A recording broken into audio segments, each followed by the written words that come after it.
What's up guys, how's it going? It's that boy Reggie here and welcome to another video. Today we have Geography Now, Netherlands. And well, I'm finally doing this. I don't know what took me so long, but there will always be a place in my heart for the Netherlands. Why? Because, I started my whole reaction career reacting to a Dutch band. And then from that band, I went on to, react to Nightwish, and then Floor, and then Epica, and then Danny Vera, Davina Michelle, Tim Ackerman. I mean, all of these different Dutch people, so talented, so great. And, I've just kind of got this fondness now for the Netherlands. And, you guys are awesome as well. Very supportive, so thank you guys for that. And now I just want to learn more about the actual country itself, not just like celebrities or YouTube celebrities, but yeah, what do I know about the Netherlands? I think from you guys I learned that you guys are very, very tall. That's just like one thing that I learned from you guys. Also, I really like their football league, the Eredivisie or something like that. I'm sorry for the pronunciations, but yeah. Which, funny story, talking about football, if you guys may or may not know, I am from Mexico. I mean, I live in the US, but yeah, I'm from Mexico. And in 2014, if you guys remember, the World Cup, the Netherlands and Mexico faced off in the round of 16, I believe. And Mexico lost in tragic fashion, which I was very salty. And, back then, 2014, if you would have told me, hey, you're really gonna like the Netherlands, I would have been like, nah. But hey, look, people change. Many things change. Now I just absolutely love the Netherlands. Who would have thought? Anyway, let's get right into this. Again, this is Geography Now, Netherlands. Let's check it out. Hey guys, so this is gonna be a little awkward. Why? Because 2 years ago, my Dutch friend Vincent, who used to do the animations before I regrettably hired Ken. Wait, what? He came and visited here in LA. Long story short, I promised him he could be in the Netherlands episode, so we pre-shot some footage, and this was the intro we made. I flew over. This guy, a real Dutchman, say hi to Vincent. Right here. Hey, Vincent. Hey, look. Yeah, Vincent, see, I know the Dutch tall. are tall, but just step down from the box, okay? Just step down. You get off of your box then. Dang. Good for Yeah, I can that's never true. top those days. You guys this told me episode that. is on the Netherlands. It's time to learn geography. Now! Everybody, I'm your host Barbs. Now, there are many countries that deal with water issues. Some lack water, some have too much water, and some, like the Netherlands, have bridled the wild stallion and have learned how to control the water and use it to their advantage. Water is probably the What? most powerful element in the Netherlands, and without it, they would be, I don't know, pretty useless. So what do you say, 2016 Vincent? En dan nu politieke geografie. So yeah, stop calling this place Holland. That's just one part of the country, even though their country's national okay. tourism website is called Holland.com. You're not helping us here, Dutchies. Oh, and hey, there's a town called The Hulk. First of all, the country is located in northwestern Europe along the North Sea, bordered by Germany and Belgium. The country is Okay, divided I into knew 12 that. provinces. Here's 2016 Vincent naming all of them for you. They are Limburg, Noord-Holland, Zeeland, Zuid-Holland, Utrecht, Gelderland, Overijssel, Drenthe, Groningen, Friesland, North-Holland, and the newest province, Flevoland. Almost all of Flevoland was reclaimed from the Zuiderzee in the 1950s. Flevoland. So besides being famous for making If you know, cheese you know. and clogs, we is also it make our Flavortown? own land. The country kind of has two capitals. Amsterdam, the largest city and economic hub of course. the country, and home to the Royal Palace. And just to skip over, the third largest city, The Hague, acts as the second capital, which holds the seat of government, as well as the International Court of Justice. The second largest city, though, would be Okay. Rotterdam, which holds the busiest seaport in all of Europe. The busiest airport, though, is of course Amsterdam's Schiphol International, Europe's third busiest airport, carrying nearly 70 million passengers annually. Now we Dang. reach the overseas territories. Apart from the mainland European part, the country actually holds sovereignty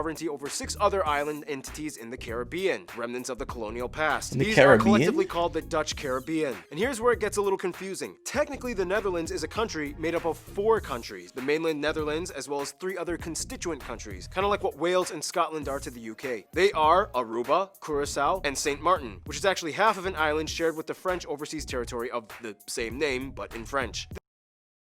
What? Curacao and Aruba are Dutch? I had no idea. Of course, I knew that they were like in the Caribbean, but I had no idea they were Dutch. What? See, and this is why I love watching these type of videos. They're just very informative. They had no clue. This means that this one island is the only area which the Netherlands technically borders France. These guys hold a high level of autonomy, they can have their own constitutions and currency. Otherwise, the remaining 3 islands are Bonaire, St. Eustatius, and Little Saba, which by the way has the shortest airport runway in the world. These 3 fall under the title of special municipalities and do not belong to any province. They are directly controlled by the Dutch government. However, in 2011, they decided to switch currencies and adopt the US dollar. All these islands lie in the subregion known as the Lesser Antilles. Aruba, Curacao, and Bonaire are usually referred to as the ABC Islands, lying in the subregion of the Leeward Antilles, whereas St. Eustatius, Saba, and St. Martin, usually called the SSS Islands, are located in the subregion of the Leeward Islands. Keep in mind, at one point, all 6 of these islands were called the Netherland Antilles and operated collectively as a single constituent country with the capital at Willemstad in Curacao. They even competed separately in the Olympics. With the exception of Aruba, who had autonomy in 1986, it wasn't until the early 2000s when they all voted for their future, and it kind of went like this. Okay guys, you have 4 options for your future. Choose wisely. You can have closer ties to us, remain just as you are in the Netherlands Antilles, autonomy as a constituent country within the Kingdom of the Netherlands, or you can opt for complete independence as a new nation and break away from us. We vote for autonomy as constituent countries. Me too. Was that 3?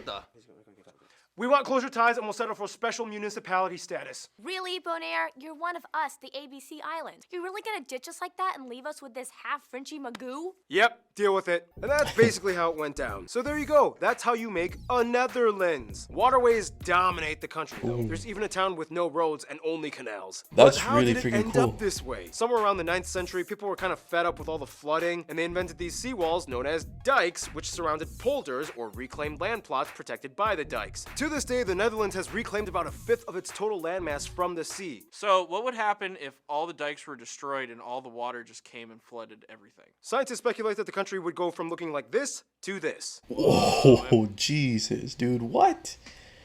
That's insane. That is insane. Bro, okay, so now I get it. Why his friend said the whole thing of, like, we make our own land. It makes sense now. But Jesus, that is insane. Dikes, man, we need some Dutch engineers over here, like ASAP.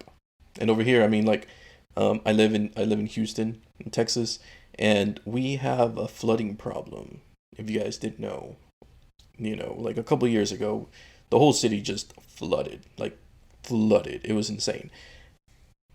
It seems like you guys have it all under control. Just look at that. That's insane. Also, I think I remember in like high school learning about dikes, and like, yeah, they said that they were made by the Dutch. So, haha, I knew that too. I just didn't know it was because of this. Dang. Amsterdam would be gone. Yep. Luckily, the Dutch are fantastic engineers and have been taming this dragon for centuries. And speaking of engineering, there are so many notable spots to check out in case you ever visit. So many museums, Cool. but the most notable one probably being the Rijksmuseum in Amsterdam, the Royal Palace, the Van Gogh Museum, the Anne Frank House, numerous castles like these, numerous star-shaped fortress towns, so many amusement parks like these, Yo. the enclaves and exclaves of Barrel Nassau. We talked about this in the Belgium episode. The world's largest flower garden at Keukenhof, Austerlitz Oh, Pyramid. yeah. What was it? I remember it was like a flower that was like really, really famous. That's from the Netherlands. I forgot which one it was. Dang it. Yeah, that reminded me. But yeah, I remember when I was in high school. Funny story. We were learning about like Anne Frank and all that. So I really wanted to go to Amsterdam because of that. Like the museums, the Anne Frank house and stuff like that. But I didn't know where it was. Like, I didn't know that it was the Netherlands. Like, I don't know if they even said it was the Netherlands. They were just like Amsterdam. And they never really said it's in the Netherlands. So pretty much my whole high school career, I never knew where Amsterdam was. I know now, of course, but like back then I had no clue. I was just like, I want to go to Amsterdam, and that's it. But yeah. This prehistoric burial site, and of course there are somewhere around 1,000 historic windmills Jesus. left in the country from the 1800s, mostly in the Kinderdijk area, a UNESCO heritage site. Keep in mind though, the country has a ton of modern wind turbines that help supply energy to the nation, a topic that will be Those are cool. discussed in Greek philosopher Pytheas visited in the 3rd century BC, and he said about this place, more people have died in the struggle against water than in the struggle against man. Dang. The Netherlands is really unlike any other country in Europe because in order for them to even have physical land, a lot of work has to go into it. For one, the country is the lowest country in Europe, elevation-wise. Over a quarter of the land and a fifth of the population lies below sea level, and about half of the land lies less than a meter above sea level. The lowest point actually being here Less at than a meter. Zuidplaspolder, and the highest point And of the below? mainland European part of the country at a small hill called Valseberg, just over 1,000 feet or 322 meters high. However, in the entire kingdom of the Netherlands, the highest point would actually be Mount Scenery, a potentially active volcano on the island of Saba in the Caribbean. Back That to makes mainland sense. I mean, Europe but- though. Within this complex system of waterways and canals, the famous Rhine River that goes through all of Europe and the longest in the country actually ends in Rotterdam. The largest body of water would That's be cool. Lake or Bay Ijsselmeer, contained within the N302 and E22 highways. In order to manage all the flooding in the south though, the Netherlands has undergone one of the largest engineering projects in modern history. The Delta Works is a series of massive elevated levees that close off sea estuaries, preventing flooding. They even have backup Jesus. levees in case one down the line bursts. In the north though, the Walden Islands See, act that's what we need over here, yo. You guys, just send over some Dutch engineers. Please. as kind of like natural barriers against the sea. All this land reclamation has left many of the inland areas exposed to what are labeled as the largest open sand drifts in Europe. Keep in mind, they are not deserts, but rather strange, wet, sandy plots in the middle of green shrubbery. A rare natural sight to come across anywhere in the world. So, in a nutshell, the entire country is basically one big river delta. We should hang out sometime. Whew, so that's just about it for That's now. pretty I cool, gotta get though. my triple shot of espresso break, which means we need a guy who knows a few things. Besides all the water chaos, the Netherlands is quite a powerful nation considering its size. They rank in the top 20 largest world economies, usually around 17th or 16th place, and they rank somewhere in the top 5 to 10 largest exporters on Earth. In fact, they have the Exporters? oldest stock Exporters of exchange what? in the world, dating back to 1602. Didn't that lead What? to like the whole tulip mania thing? Tulips. Where people There, sold a that's the single bulb flower. for the price of like an entire ship. That was not the stock market, that was just a socio-economic. What? A tulip for the price of a whole ship? Did he say that? Hold on, let me go back. Didn't that lead to like the whole tulip mania thing where people sold a single bulb for the price of like an entire ship? That was not the stock market, What? that was just a socio-economic phenomenon, and at its height sold for 10 times the annual wage of a skilled craftsman. Anyway, today, Jesus. although they produce about 80% of the world's tulips and over half of the world's cut flower exports, their economy is mostly Sorry, driven by the guys. service and energy sectors. After the discovery of a natural gas field in 1959, the Dutch became a fuel powerhouse. The Shell company became the largest and most internationally recognized Dutch company. in the Shell world. is Besides from the petroleum Netherlands? industry, though, the Dutch are well known for their electronics and tech innovation. The company Philips invented the audio tape, which helped pioneer other formats like videotapes, CDs, DVDs, and Blu-rays. Yeah, the company was Dutch, but keep in mind it was invented in Hasselt, Belgium. Oh, Belgium. We love you, but don't try to f***ing take this from us. Otherwise, Wow, dude. Again, Shell, Philips, I had no idea they were Dutch. No idea. No idea. And I mean, I know about Shell because, of course, like, I'm from Houston. That's, energy is our thing. Energy capital of the world, So, Shell, I knew about Shell. But, again, I had no idea it was Dutch. Who would have thought? the Dutch have made great strides towards environmental protection. It's not uncommon to find Animal Crossing bridges to allow Oh, that's wildlife really cool. to cross over highways. Over 70 mammal species exist here, such as hares, hedgehogs, stoats, and deer. In addition, according to their government website, they produce over 65 billion euros in vegetable, fruit, flour, meat, and dairy products. Speaking of which, the modern orange-colored carrot was originally bred orange here in the Wow. Netherlands to specifically honor the king. Since then, orange carrots are now kind of an international staple. And speaking of which, food! Some top notable dishes you guys, the Dutch geography peeps, suggested we mention include things like various types of stamppot, Dutch pancakes with powdered sugar, apple tart, bitterballen, split pea soup, rookworst, stroopwafels. So many potato dishes, brined herring and smoked eel. Gin was invented here, sorry Brits. For breakfast, chocolate sprinkles on toast is common. And the pride and joy of the nation, Gouda cheese. Yep, What? that's how you pronounce it, guys. Again, I didn't know and this was keep in Dutch either. mind, What? They used to be the largest beer exporters in the world, Heineken being their top brand until Mexico beat them in 2010. Oh wow, cool. It's also important to note that you will probably find lots of Indonesian and Surinamese dishes like satay or salted cod buns, a little cultural hue that hints towards the colonial past, which brings us to... Thank you, Noah. Follow him on Instagram. Yep. that just happened. Now, in Europe, you have all different types of people that operate with all different customs and ideologies. Here, they have two sayings that kind of sum up how a lot of their country operates. Meten is weten, and gezelligheid kent geen tijd. How's that, Dutchies? Terrible? Good? Well, you're gonna get what I give. Anyway, the country has about 17.5 million people and is the most densely populated nation in Europe. About 77% of the population identifies as Dutch, to whatever extent that may mean, whereas 10% are other Europeans, and the remainder are made up of other people groups, mostly Turks, Indonesians, as well as the Surinamese, and surprisingly, even some Americans. They use the euro as their currency, they use the type C and F plug outlets, and they drive on the right side of the road. Now, we all know that Dutch is the official language of the Netherlands. However, if you speak English, you should have no problem at all visiting. Netherlands has the highest proficiency in English out of any non-English official country in the world. Somewhere around 9 out of 10 Dutch people claim they can comfortably speak English, and around 94% of the country is in some way bilingual. Geography Anna told me a joke. Many times Dutch kids will ask their parents, "Hey mom, Yes, honey. why do we have to learn English, but the British don't have to learn Dutch?" Because our ancestors decided it would be a great idea to trade New York for Suriname and one small island in Indonesia. it's important to Oh yeah. I remember this. I know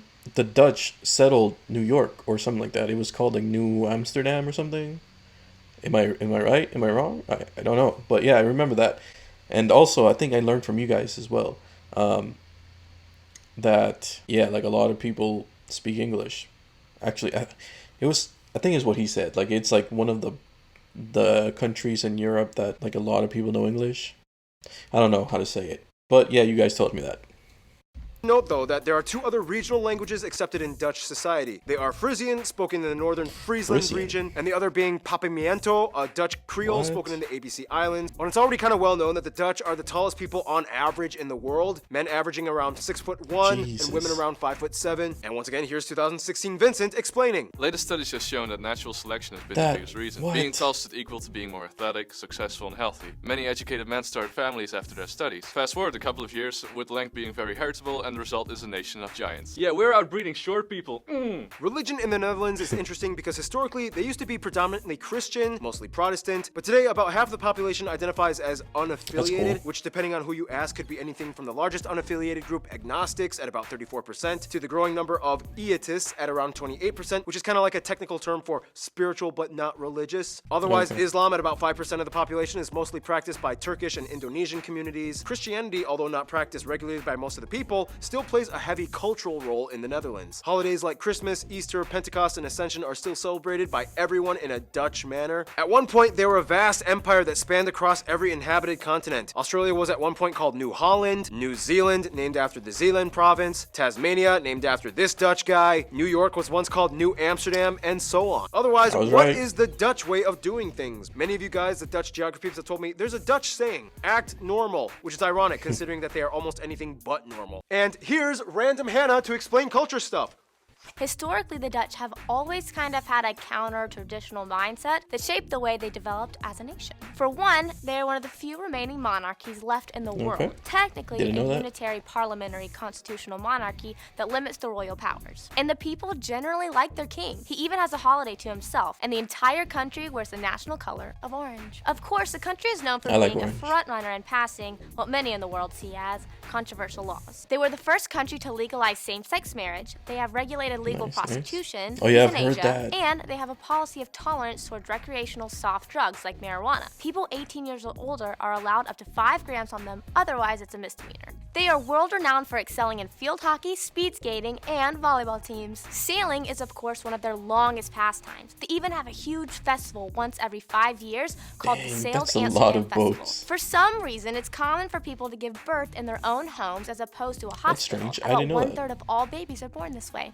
What about those clog things? Ah, yes. Well, in the past, they actually served a very useful purpose. They were worn by farmers, fishermen, and artisans in the past to protect their feet from nails, fish hooks, and other sharp objects. Today, they are mostly sold as souvenirs, and very few people actually wear them, but they're pretty cool. Oh, and hey, Anna, what's up with all those spinny windmill thingy-mabobbers? Ah, yes, the iconic symbol of the Netherlands. Well, many of these historic windmills were actually used to pump out excess water to reclaim the land that they now use for farming, all before electricity. And as for music, Actually, I got this one. Barb said I could have my own segment in the show now instead of just being a one-liner guy! Yeah, that's right. Keith has been upgraded, so yeah. Well, enjoy it. Well, that just happened. Again, I guess everybody has superpowers now. Historically speaking, the Dutch contributed much to the Baroque period at the end of the Renaissance, with numerous composers, organ players, and vocalists rooted in Christianity. Traditional clog dancing was also a cool way to add percussion Them shoes, to though. rural areas. Today, however, even though there are many genres the Dutch enjoy, electronic music reigns supreme. Most of the best well-known DJs in the EDM scene across the world Tiesto. are from the Netherlands. And the I Amsterdam hope I said Dance that Event, right. ADE, is the world's top and largest electronic music conference. So if you come out here, get ready to get shocked with some musical electricity. Thank you, Keith. And speaking of the development of the Netherlands over time, let's talk about history in the quickest way I can put it. Hamburg and Bronze Age cultures, Iron Age with Celt and Germanic groups, Gallic Wars, the Romans come in, Frankish kingdoms, Charlemagne, blah blah blah. Friesland once had a Viking ruler, Lotharingia, Holy Roman Empire, Jesus, confusing there's so many Burgundian different- and Spanish Habsburg and city-states, the Spanish takeover, Dutch revolt, 80 years of war against Spain, this dude is a What? hero, Golden Age and stock market, Dutch East India Company, exploring years, Dutch Empire, Napoleon drama, Belgium breaks away, Luxembourg breaks away, World War I, relatively neutral, World War II, attacked by Germans, not neutral, decolonialism after the war, mining golden age, founding co-members of the European Coal and Steel Community, which would later become the EU, government encourages over 500,000 people to move out, Euro What? adopted, and here we are today. Some notable people you guys, the Dutch geography people suggest we mention, might include people like William of Orange, the first king, Michael de Okay. Ruyter, possibly the most Van famous Gogh. painters, Vincent van Of Gogh and course. Rembrandt, Antony van Leeuwenhoek, Willem Barents, Abel Tasman, Anne Frank, Frank, Max yeah. Verstappen, Glennis Grace, Dick Bruna, these soccer players, Oh, yeah, Tim these Hortons. skaters, and of course the royal family. And of course there's so many others I could have mentioned. Of course I butchered all the pronunciations, but we're really running out of time and we gotta finish this marathon. So without further ado, let's see who the Netherlands hangs out with. Friend zone.